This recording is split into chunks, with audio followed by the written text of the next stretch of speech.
السلام عليكم. فيديو جديد عن موضوع انا اكيد مش هعرفك اهميته لانك انت كده عارف ان ده من اهم الحاجات اللي معانا في 2026. وانا هكلمك دلوقتي على اكتر انواع كرييتيفز اشتغلت معايا في 2026. كرييتيفز دي حرفيا انا مش بشوف ناس بتتكلم عنها صراحة. في انواع منها ناس بتتكلم عنها، بس انواع التانية انا شايف الناس مش مديها لها اي اهمية. ف انا اقول لك على الانواع دي، بس قبل ما اقول لك على الكرييتيف كونسبتس بشكل عام محتاج اوضح لك نقطتين مهمين قوي. اول بوينت ان انت لو انت عملت اكبر انواع كرييتيفز واحسن كرييتيفز والبرودكت بتاعك او البيزنس بتاعك ذات نفسه ككور وحش، مش هتعرف تبيع. تمام؟ زي ايه؟ زي ان انت ولا عندك فاليو بيرسبشن قوي.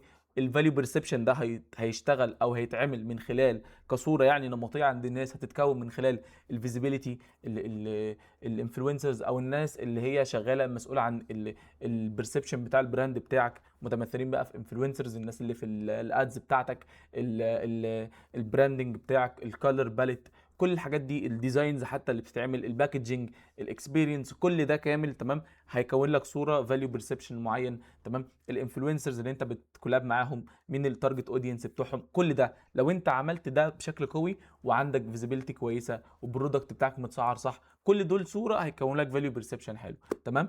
ده اهم حاجه. تاني بوينت ان انت محتاج تبقى فاهم برضو بوينت مهم قوي، ان دول كونسبتس، بمعنى ما تبقاش مشفت يا جدعان بعد اذنكم. اللي ياخد الفكره من او يفهم الكونسبت الاساسي من الاد كرييتيف وبعدين اعمل لها بيرسوناليزيشن على الباير بيرسونز اللي عندك. ما تبقاش مشفت، ما بصمجيه دي مش هينفع. تمام؟ خلينا متفقين على الاثنين كونسبتس دول ونبتدي الفيديو بتاعنا. فنيجي لاول نوع عندنا وهو الفيك انجيجمنت. هو مش فيك انجيجمنت، هو اسمه كده، بس الفكره كلها انه انا بخلي الناس كانها هي بتتكلم على الاد بتاعي بشكل تاني. تمام؟ او بعمل حاجات فعليا بتبقى الناس فعلا بتتكلم على الاد بتاعي. تمام؟ زي الريفيوهات بتاعه العملاء اللي انا ببقى جايبها وكده. تمام؟ انا الفكره كلها ان انا بيكون هدفي من النوع الاد ده اني انا اعمل هايب، تمام، او احسس الناس ان البرودكت ذات نفسه عليه هايب وليه سوشيال بروف. تمام؟ ودول اشهر انواع كريتيفز احنا ممكن نعملها. زي ان مثلا ان الناس كلها تبقى بتتكلم على الكريتيف بتاعتي او على البرودكت بتاعي. تمام؟ دي حاجات احنا اللي بنبقى عاملينها طبعا. تمام؟ طبعا حته التستمونيالز دي، كل لما انت ما تجيبش بعد اذنك تستمونيالز مش حقيقيه، لا، هات الريفيوهات بجد بتاعت الناس عشان خاطر الناس هتجيب او هتريليت لناس شبهها. تمام؟ في حته التستمونيالز دي من اكتر انواع الكريتيفز اللي بتشتغل معانا بصراحه. تمام؟ تالت حاجه اللي هو انت برضو تعمل شات برضو فيه، او تحسس الناس ان الناس بتتكلم على البرودكت وكده. تمام؟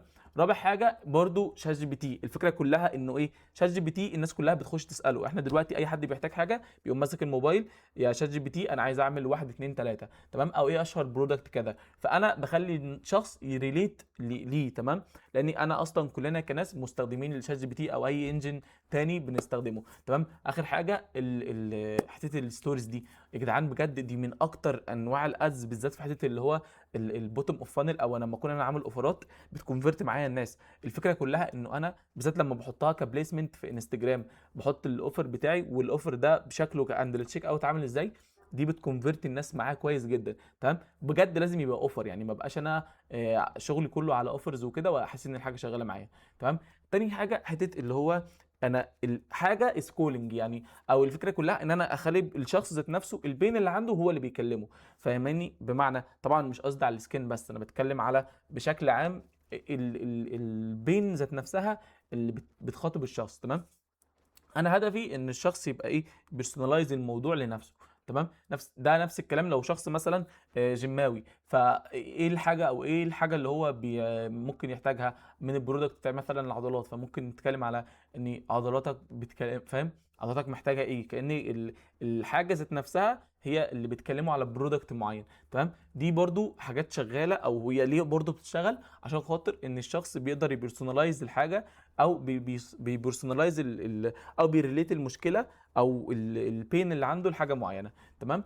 طيب دي زي ايه؟ بص، دي من اشهر انواع الادز اللي احنا بنعملها. تمام؟ او من اشهر الاستاتيكس، وبرده ممكن نعملها كحاجات فيديوز. انا بتكلم يا شباب بعد اذنكم على كونسبت للادز، كونسبت، مش بتكلم على حاجات استاتيك. طبعا الفيديوز انا مش عايز اطلع فيديوز معانا لان هيبقى فيها اشخاص، انا مش عايز اطلع اشخاص معايا. تمام؟ انا بتكلم بشكل عام ككونسبت ادز. تمام؟ دي برضو من اشهر الادز اللي احنا بنستخدمها. تالت حاجه ده اللي مكمل معانا من زمان قوي، ان انت تعمل كومباريزن ما بينك وما بين المنافسين بتوعك، تمام. مش شرط تجيب منافسين، اكيد لا، ما تجيبش منافسين. انت الفكره كلها بتقارن فعلا ما بين البرودكت بتاعك واليونيك سيلينج بوينت اللي عندك عن المنافسين بتوعك، ودي شغاله معاك اذا كانت بقى فيديوز، حاجات ستاتيك، كل حاجه، تمام. انا الفكره كلها بالنسبه لي دي من اكتر حاجات اللي شغاله معايا في الميدل اوف فانل ادز او الميدل اوف فانل كامبينز. ومش قصدي ان انت تعمل كامبينز انجيجمنت وكده، احنا اكيد كبرنا على موضوع الاوبجيكتيف، الكامبين اوبجيكتيف. ما فيش اي اوبجيكتيف ليه اي 30 لازمه غير حرفيا السيلز، تمام. خلصت. او في بعض الاحيان الترافيك ليه اللي هو اسمه ده، الترافيك لبروفايل فيزيتس عشان تدخل لي اودينس جداد بس، وتكبر لي الفولورز كاونت مش اكتر. بس ده بالنسبه لي الانواع الاوبجكتيفز اللي انا ممكن اشتغل عليها. غير كده لا شكرا، احنا المفروض كبرنا على الحاجات دي، تمام. طيب انا الفكره كلها بالنسبه لي انا بقارن ما بين البرودكت بتاعي وما بين المنافسين. انا البرودكت بتاعي اليونيك سيلينج بوينت اللي عندي او والمنافسين برضو ايه هم، متمثله في سعر، متمثله في كواليتي، متمثله في اي حاجه. انا هنا لازم اخاطب حاجه الناس فعلا تبقى حاجه ملموسه بيهم، تمام. رابع كونسبت معانا وهو الميمز. يا جدعان بجد انا مش فاهم ليه الناس مش مدياله حقه. يا جدعان بجد انك تعمل انترتينمنت كونتنت للناس، الناس كلها عندها برين روت، فانا مش فاهم ليه الناس مش مديه الميمز بجد حقها. احنا كجين زي بالذات الناس كلها هي بتحب اسمه ده، بتحب الميمز، بتحبها بالذات. انت بقى لو كشخص استغلتها في حته الفيزيبيليتي وان هي تدخلك اودينس جداد، يا جدعان بجد الميمز من اكتر انواع الادز اللي بتدخلك ترافيك جديد عندك. انت ممكن تستخدمها كحاجه تاسست ليك اودينس جداد وتدخلك ترافيك جديد كل شويه، وانس ان الشخص هيدخل عندك على الويب سايت هيظهر له يا عم بقيه الاعلانات التانيه. انت كده كده الادز بتاعتك لازم تبقى حاجات بتسيرف على التوب اوف فانل، حاجات بتسيرف على الميدل اوف فانل، حاجات بتسيرف على البوتوم اوف فانل وكده. فانت وانس ان الشخص، انا عايز حد بس ايه، حاجه تشد لي الشخص او تتريجر الاودينس بتوعي ان هم يخشوا عندي على الويب سايت، تمام. طبعا من اشهرها ان انا بجيب البرودكت بتاعي، تمام، بخليه او انا بريليت كل حاجه للبرودكت او للاندستري بتاعي. انا في اندستري ببيع بيرفيومز، فانا الناس كلها بتتكلم على في حاجات معينه او في مواقف معينه بتقابل الناس كلها كده. وبالمناسبه يا جدعان بجد اهم حاجه في الصيف انك تستحمى وتحط ديودرنت وبرفيوم، اهم من شكلك، اهم من انت بتعمل ايه بالظبط. بعد اذنكم شويه الميه ببلاش، حتى لو مش معاك فلوس تحط برفيوم في حاجه اسمها ميه، تمام.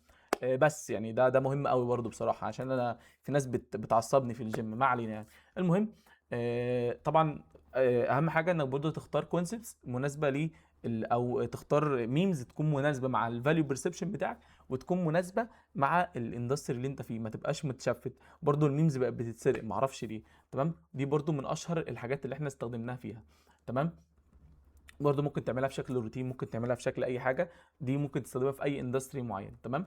اخر حاجه بالنسبه لي وهو البروبلم والسولوشن. يا جدعان بجد ودي برضو مكمله معانا من زمان، يعني مكمله معانا من زمان وناس كتير بتتكلم عنها، بس هي بجد برضو من اكتر الادز اللي شغاله كويس، بالذات لو انا كشخص في عندي ككوبيز. ابتديت ان انا برضو اعمل الكوبي بباس تكنيك، بحيث ان انا كشخص اخلي البروبلم بتاعتي فالشخص يريليت ليها، واعمل اجيتيشن ليها، واطلع البرودكت بتاعي از سولوشن، فبالتالي انا برضو هكونفرت الناس معايا، تمام. نفس الكلام ممكن تعمله في شكل مش شرط ان انت برضو تعمله في ايه، في حته اللي هو الحاجات اللي ستاتيك بس. انا البرودكت ده معايا، لو انا حبيت ان انا اعمله بروبلم وسولوشن، او ليه صوتك وحش في الفيديوهات، لو انت صوتك وحش في الفيديوهات وعايز مايك يقعد معاك اكتر من 36 ساعه يشتغلوا وكده، وفي اغلب الفيديوهات بتاعتك ريتشها بيبقى واقع جدا بسبب ان صوتها وحش واضاءتك وحشه وكده، فانا جايب لك المايك اللي هو اسمه لارك ام 2 او هولي لاند ام 2، انا ام 2 اس او ام 1 اس مش فاكر اسمه قوي يعني. هو ده بيخليك ان انت بيديك اكتر من 54 ساعه شغل ومش عارف، انا كده عملت فيديو تمام، ده خلاص طلع من دماغي على بروبلم واجيتيشن وسولوشن. انا ابتديت ان انا بالمشكله ان هو الناس عندها بين معينه ان صوتها في الفيديوهات وحش، وان البطاريه بتاعت الحاجات التانية وحشه، فانا ابتديت ان انا اجيتيت بقى ان الحاجات بتاعتك اللي اسمه ده، ان اللهم صل على النبي، ان الريتش بتاعك هيقع، فبالتالي الليدز هتقل، فبالتالي عملت اجيتيشن بلا اي هدف، بعدين طلعت البرودكت اللي هو از سولوشن، تمام. ده برضو ممكن اعملها باي شكل من الاشكال، ممكن اعملها حاجات ستاتيك، ممكن اعملها حاجات فيديوز وكده، تمام. المهم بالنسبه لي تطلع كونسبت، ممكن اعمل ميم برضو في شكل بروبلم سولوشن، تمام. انا المهم بالنسبه لي نفس الكلام اهو، انا ممكن اخد الميم ده واحط مثلا بروبلم واطلع البرودكت بتاعي از سولوشن اهو، اتفرج ده السولوشن، تمام. طبعا دي السولوشن بتاع كل حاجه دي، حبيبتي دي، دي عامه يا جدعان يعني انا مغرم بجد، انا مغرم بكوبايه الشاي.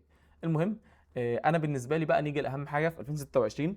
ده اكتر نوع اد انا شفته اشتغل معانا كويس قوي في ال 2026، اللي هو الفاوندر جنريتد كونتنت، بالذات الناس اللي هي بتعمله بشكل قوي جدا. يا جدعان بجد ان الفاوندر يطلع يتكلم عن البرودكت بتاعه، دي بتدي كريديبيليتي عاليه جدا عند الناس. وحرفيا برضه انا هتكلم على ان الكونسبتس دي احنا استخدمناها مع العملاء بتوعنا. ده عميل واحد من العملاء احنا جالنا في شهر فبراير بايع ب 318,000. ده عامه يعني كان اقصى رقم وصل له تقريبا 350 400 الف جنيه في الشهر. احنا بعد ما اشتغلنا معاه جبنا له 4 مليون و300، لان برضو كل اللي احنا اشتغلنا معاه زودنا برودكت جديد، عملنا كامبين بي ار قويه جدا. تمام. اخر حاجه ان احنا اشتغلنا معاه على الكريتيف كونسبتس بتاعتنا، ودخلنا كونسبتس جديده. وهو الراجل من ناحيته بصراحه هو طبعا هو ليه كريدت كبير قوي في ان هو كشخص اشتغل على الحته التانيه، اشتغل على الاسبكتس التانيه ان هو كان بيسمع علينا فيها. تمام. فبس دي الفكره كلها. فانا بالنسبه لي نصيحتي اليوم لو انت كشخص، او نصيحه كل فيديو، انا لو انت كشخص بتعمل كل حاجه عشان تزود دخلك ودخلك مش بيزيد، انا هنصحك بنصيحتين. نصيحه من حيث اللي هو انك تاخد بالاسباب. يا جدعان بجد اي حد عايز يعمل اي حاجه 2026 هو عملتها الهايب، وان انت تبقى فيزيبل للناس. كل ما هيبقى عندك فيزيبيليتي اكتر، كل ما انت هتقدر ان انت بالنسبه لك تعمل فلوس. فيزيبيليتي زائد ان انت تبقى عندك فيزيبيليتي لوحدها تعمل لك فلوس. فيزيبيليتي زائد ان انت يبقى عندك سكيل. بس ثانيه بس معلش، فيزيبيليتي لوحدها هتعمل لك فلوس، بس دي شبه عارفين انتوا مديول اللي هو هيت اند ران. يعني في شركه كده معينه بتعمل منتجات معفنه بصراحه، هي مشهوره جدا، منتجات رخيصه ومعفنه، وبتبيع منها كميات كبيره جدا. الشركه معروفه عامه. المهم تاني حاجه فيزيبيليتي زائد ان انت تعمل حاجه فيها سكيل فعلا وتبقى قوي فيها، دي برضه هتديك فلوس على مدى كويس قوي. تمام. الفكره كلها فيزيبيليتي زائد ان انت تعمل سوشيال بروف، وان انت تبقى سكيل، وان انت تبقى فعلا عندك برسبشن قوي. دي حرفيا اكتر حد ممكن يعمل فيها فلوس في اي حاجه. ده بالنسبه للاسباب الدنيويه. بالنسبه ان انت تاخد بالاسباب بقى وفعلا عايز زياده في الرزق، وعايز ان انت تبقى انت طول حياتك مبسوط في حياتك مبسوط. يعني انا بشوف بصراحه مقوله ان الشخص اللي هو، او انا كنت سمعت مقوله انه شيخ الصراحه على هنا صلاه الجمعه اللي فاتت، قال اللي بيقول لك ان المال لا يشتري السعاده هو غالبا ما جربش يتصدق. فانا بجد انا عن تجربه شخصيه، اللي عايز يقدر في رزقه يطلع صدقه، يحاول ان هو يكبر بخاطر الناس، ويحاول ان هو دايما يتعامل مع الناس كلها بنفس مويه واحده. لانه بجد اللي هيكبر بخاطر الناس لو مش معاك فلوس، اضحك للناس، خليك كده بشوش، خليك كشخص تبقى انت شخص فعلا عندك حاجه، او عندك حاجه تقدر تفيد بيها الناس. وامشي دايما بمبدأ بسم الله الرحمن الرحيم. فأما الزبد فيذهب جفاء، وأما ما ينفع الناس فيمكث في الأرض. فدي كانت نصيحتي اليوم.